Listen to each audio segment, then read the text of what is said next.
Assalamualaikum warahmatullahi wabarakatuh. Baiklah, Taza akan lanjutkan ya materi yang berkaitan dengan tadi norma ya. Seperti yang kalian ketahui tadi Taza sudah bahas bahwa norma itu ada 4 dan penting untuk mengatur perilaku, kehidupan, aturan dalam kehidupan masyarakat ya. Fungsinya juga untuk menjaga ketertiban dalam masyarakat itu tersendiri. Ya, aturan dalam masyarakat memiliki arti penting bagi terciptanya ketertiban dalam keharmonisan masyarakat. Norma dalam masyarakat terbentuk karena adanya berbagai perbedaan individu. Sebagai makhluk individu, manusia itu memiliki kepribadian, kepentingan, keinginan, tujuan hidup yang berbeda. Mengapa kita perlu mengetahui dan bersikap taat pada norma ya? Kenapa norma itu banyak sekali memiliki fungsi? Maka beberapa norma itu memang memiliki banyak fungsi. Contohnya yaitu satu, sebagai pedoman dalam bertingkah laku. Jadi dalam kaitan ini norma memuat aturan tingkah laku masyarakat. Kedua, sebagai alat untuk menjaga kerukunan anggota masyarakat. Nah, dalam kaitan ini mengatur agar perbedaan dalam masyarakat tidak menimbulkan kekacauan atau ketidaktertiban. Ketiga, sistem pengendalian sosial. Dalam pengertian ini, norma atau aturan menjadi alat yang dapat mengendalikan dan mengawasi tingkah laku anggota masyarakat. Terakhir, keempat, norma itu sebagai alat untuk mewujudkan keadilan. Jadi, contohnya di norma hukum itu memang dibuat untuk mewujudkan keadilan dalam masyarakat. Jadi, norma hukum sangat berlaku atau berlaku untuk seluruh warga negara Indonesia sesuai pada pasal 1 ayat 3 dan pasal 27 ayat 1. Segala warga negara bersamaan kedudukannya di dalam hukum dan pemerintahan dan wajib menjunjung hukum dan pemerintahan itu dengan tidak ada kecualinya. Jadi semuanya memiliki hak dan kewajiban yang sama di dalam dan hukum dan pemerintahan.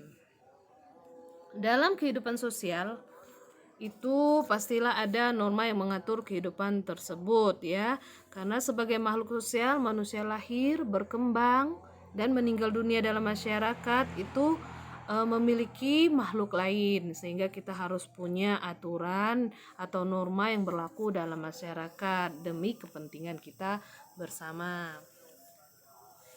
Tanpa adanya norma maka akan terjadi tidak keteraturan dalam kehidupan bermasyarakat.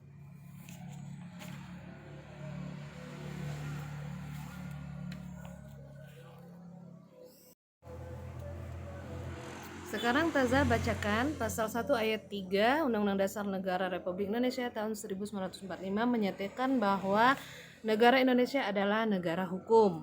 Apa yang dimaksud dengan negara hukum? Nah, ini Taza jelaskan. 1.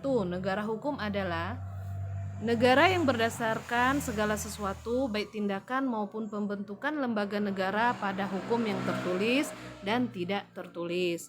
Yang kedua, menurut AFDC, negara hukum itu memiliki 3 unsur. Pertama, supremacy of law, ya. Dalam arti ini tidak boleh ada kesewenang-wenangan sehingga seorang warga harus dihukum jika dia melanggar hukum. Yang kedua, equality before of law. Setiap orang sama di depan hukum tanpa melihat status dan kedudukannya, baik bagi rakyat maupun pejabat. Ketiga, human rights, diakui dan dijaminkan hak asasi manusianya dalam undang-undang atau keputusan pengadilan.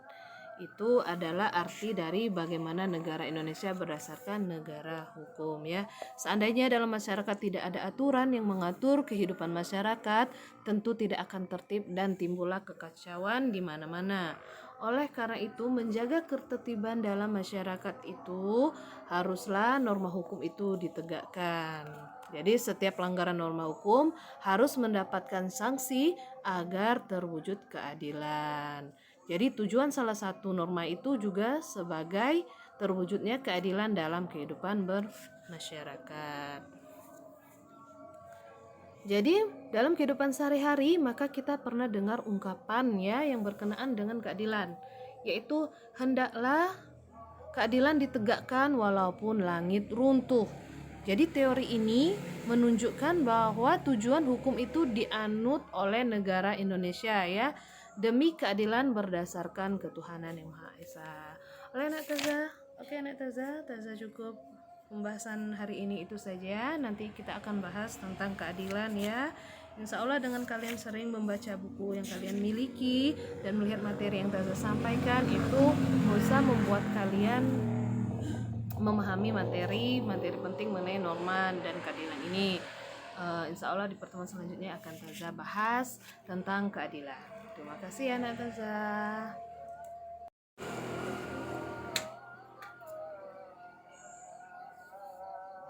Ya, hari sudah hampir menjelang maghrib. Assalamualaikum warahmatullahi wabarakatuh. Selamat melaksanakan sholat bagi umat yang beragama Islam.